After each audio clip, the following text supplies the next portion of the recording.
आऊज़ुबिल्लाहि मिनश्शैतानिर्रजीम बिस्मिल्लाहिर्रहमानिर्रहीम अस्सलामु अलैकुम वरहमतुल्लाहि वबरकातुहू। उम्मीद है कि आप सब ठीक होंगे। हाँ जी, तो आज मैं बिल्कुल सिंपल सी रेसिपी शेयर कर रही हूँ।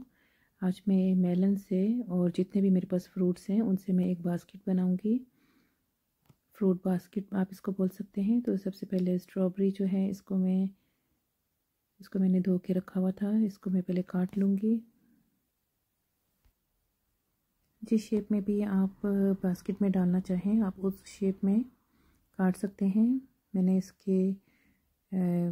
इसको 2 हिस्सों में करके और फिर इस तरीके से इस स्ट्रॉबेरी को 4 हिस्सों में काटा था और किसी को 2 में काटा था, क्योंकि आप को फिल करना है बास्केट को, तो इसके लिए लाजमी नहीं है कि आपको किस तरीके से काटना है। हाँ जी, तो ये स्ट्रॉबेरीज हमारी इस तरह कट चुकी हैं। अब मैंने कीवी ली थी। कीवी को भी आप सर्कल में काट लें या फिर आप अगर चाहें तो डिफरेंट शेप दे दें। कीवी को मैंने सर्कल शेप में काटा था। कीवी की अगर आपने एक डालनी है तो आप एक डाल लें। मैंने 2 कीवीज़ जो हैं वो यूज़ की थी। तो इसकी स्किन ऑफ करके तो मैंने इनको सर्कल में काट लिया था। साथ साथ हम अपने आज के मैसेज की तरफ भी आएंगे। हाँ जी, तो आज का हमारा मैसेज ये है कि हमें रमज़ान के महीने से भरपूर फ़ायदा उठाना चाहिए और जितनी भी रमज़ान के महीने की इबादत हैं उनको टाइम पे करना चाहिए। जिस तरह नमाज है तो नमाज को हमें देर नहीं करना चाहिए, देर से नहीं पढ़ना चाहिए। नमाज को हमें जितना जल्दी हो सके, जैसे अज़ान हो तो सबसे पहले नमाज़ पढ़ें, क्योंकि इफ्तारी के बाद भी अच्छी खासी सुस्ती हो जाती है और तरावियाँ जो हैं वो पढ़ने की हिम्मत नहीं रहती। तो इसलिए बेहतर ये है कि जिस तरह अज़ान हो उसी तरह आप फ़ौरन सब काम छोड़ दें, क्योंकि ये दुनियावी काम है। दुनियावी काम तो बिल्कुल ख़त्म नहीं होते। तो आप वज़ू करके सबसे पहले नमाज़ पढ़ें, तरावी पढ़ें और उसके बाद फिर रेस्ट करें। और इसी तरीके से जितनी दूसरी इबादत हैं उनको भी आप जितना हो सके करें। खाना पकाना जितना हो सके आप कम करें, क्योंकि खाना तो हम हर वक्त बनाते रहते हैं और रमज़ान तो साल में सिर्फ़ एक दफ़ा आता है। तो सलात व तस्बीह की भी बहुत फजीलत है। इसी तरीके से जितनी भी ज़्यादा अज़कार हो सकें, कुरान शरीफ जितना हो सके आप पढ़ें और समझ के पढ़ें। तो अल्लाह ताला हमें सब काम करने की तौफीक दे और अल्लाह ताला हमारे लिए बहुत ज़्यादा और सब के लिए आसानियाँ डाले। हाँ जी, तो इस तरह मैंने एक ऑरेंज जो है किन्नू उसको छील लिया था और एप्पल को काट लिया था। एप्पल की मैंने स्किन ऑफ नहीं की थी। एप्पल को मैंने स्किन के साथ ही रखा था।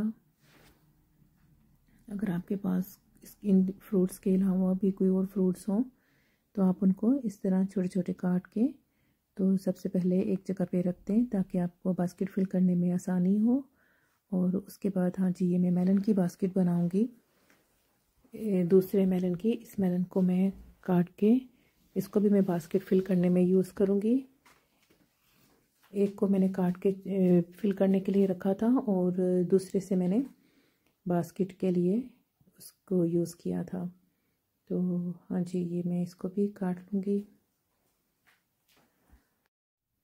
हाँ जी, तो ये मैंने बेरीज़, रास्पबेरीज़ और ग्रेप्स जो हैं इनको भी धो के प्लेट में रख दिया था और टिश्यू के साथ ड्राई कर लिया था।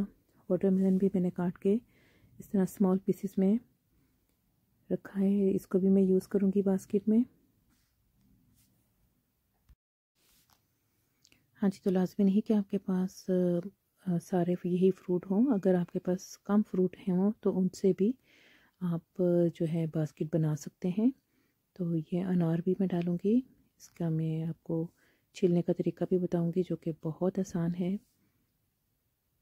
इससे सारे दाने जो हैं बहुत इजीली आप निकाल लेते हैं।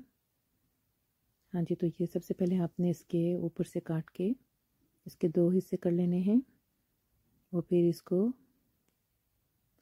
अनार को आपने उल्टा करके, और अगर आपके पास कोई बड़ी नाइफ़ है इससे थोड़ी बड़ी हो तो उससे आपने क्या करना है, अनार के पीछे आपने मारना है और अनार के दाने निकल आएंगे।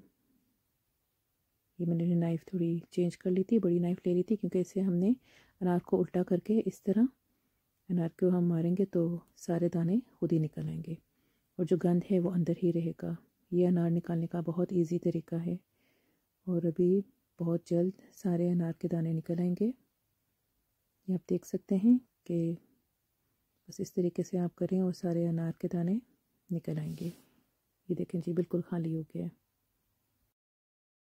हाँ जी, तो जिस चीज़ की आपने बास्केट बनानी हो, चाहे वो तरबूज हो या खरबूजा हो, उसको सबसे पहले आप इस तरीके से निशान लगा लें ताकि आपको काटने में आसानी हो और आपको ये पता हो कि बास्केट का कौन सा हिस्सा आपने काटना है और कौन सा हिस्से का आपने हैंडल बनाना है।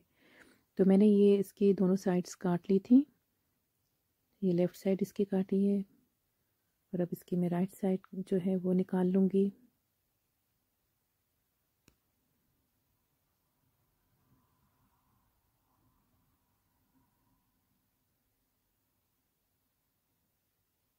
इस तरीके से आप आराम से इसको निकाल लें और इस चीज़ का ख्याल रहे कि जो उसका हैंडल है उससे थोड़ी सी आप जगह छोड़ के काटें, क्योंकि वरना हैंडल जो है वो टूट जाएगा और हैंडल नहीं बनेगा।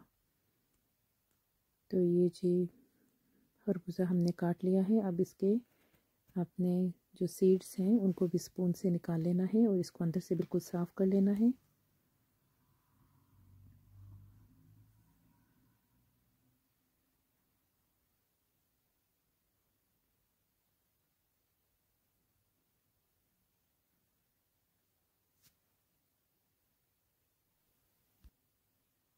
तो ये जी हमारा खरबूजा बिल्कुल खाली हो गया है। इसके अंदर से हमने सीड्स भी निकाल लिए हैं।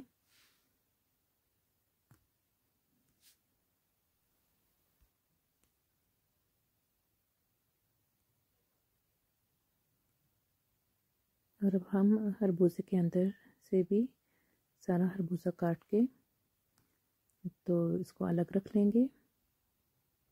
ये सारा खरबूजे को हमने काट के तो इसको फिल करने में यूज़ कर सकते हैं या फिर हम फ्रिज में डाल के तो आप किसी बॉक्स में रख दें, दूसरे दिन काम आ जाएगा।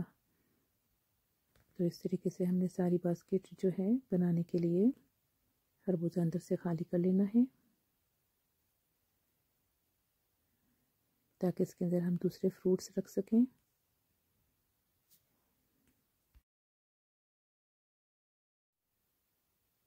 हाँ जी, तो ये खरबूजा हमारा बिल्कुल अंदर से खाली हो गया है और आप देख सकते हैं किस तरीके की ये बास्केट बन गई है।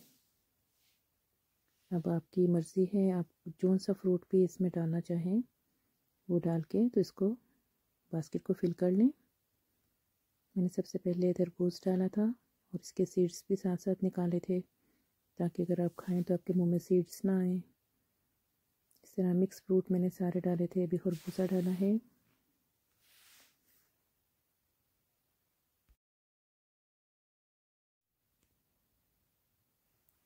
हाँ जी, तो ये आप देख सकते हैं कीवी, तरबूज, खरबूजा, माल्टा और ये स्ट्रॉबेरी के साथ में बास्केट को फिल कर रही हूँ। इसके अलावा भी आप चाहें तो जो आपके पास फ्रूट हो वो आप डाल सकते हैं।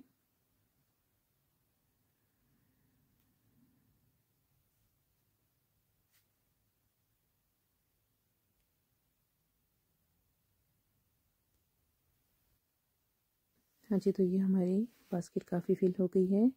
अब मैं ग्रेप्स और रास्पबेरी जो है एक टूथपिक पे लगा के तो साइड्स पे लगाऊंगी।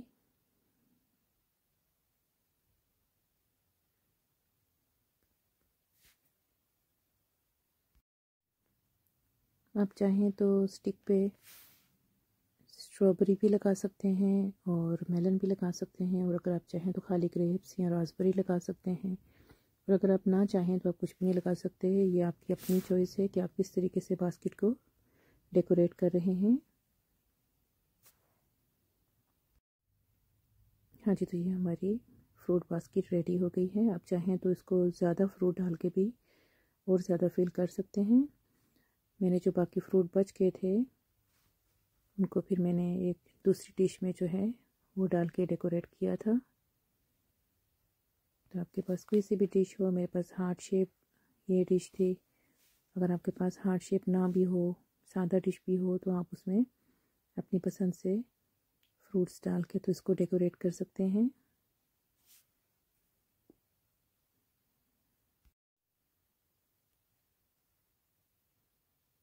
हाँ जी, तो ये मैंने स्ट्रॉबेरीज जो हैं ये कॉर्नर में रखी थी। उसके बाद फिर दूसरे फ्रूट्स जो हैं उनको डाला था। आप चाहें तो यहाँ पे ग्रेप्स भी रख सकते हैं पहले, अगर ग्रीन और पर्पल ग्रेप्स हैं आप उनको रख सकते हैं, और उसके साथ भी आप इसकी शेप बना सकते हैं। फिर आपकी मैंने कीवी रखी थी, और कीवी को बिल्कुल साथ भी रख लें, या मैंने कीवी को इस तरीके से थोड़े थोड़े गैप्स में रखा था, क्योंकि मिडिल में मैं इसके जो है रास्पबेरी या ब्लूबेरीज डालूँगी।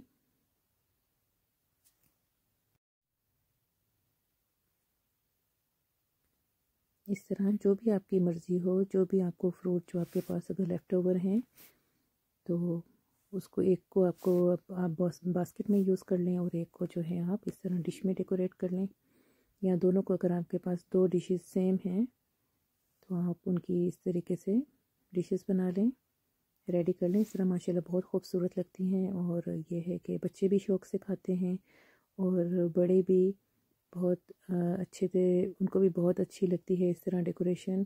और वो भी इस तरीके से कोई भी चीज़ जो है अच्छी डेकोरेट की हुई हो तो ख़ुद इंसान वहाँ पे अट्रैक्ट होता है, वहाँ जाता है और उस चीज़ को लेता है। इसी तरीके से फ्रूट्स भी आप इस तरीके से रख के इसे कलरफुल सी डिश रेडी कर सकते हैं। हाँ जी, तो ये हमारी डिश बिल्कुल रेडी है।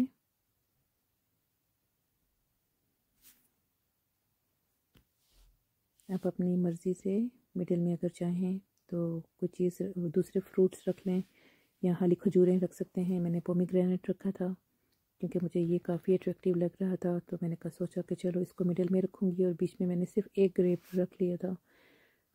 इस तरीके से अगर आप चाहें तो इसके ऊपर क्रीम भी डाल सकते हैं। तो ये बहुत ब्यूटीफुल जो है डिश रेडी हो गई है। उम्मीद है कि ये फ्रूट बास्केट और फ्रूट डिश की रेसिपी आपको अच्छी लगी होगी। पसंद करके कमेंट में लाइक करना और शेयर करना ना भूलिएगा, और अपना बहुत ज़्यादा ख्याल रखें, और मुझे भी अपनी ख़ास दुआओं में याद रखिएगा।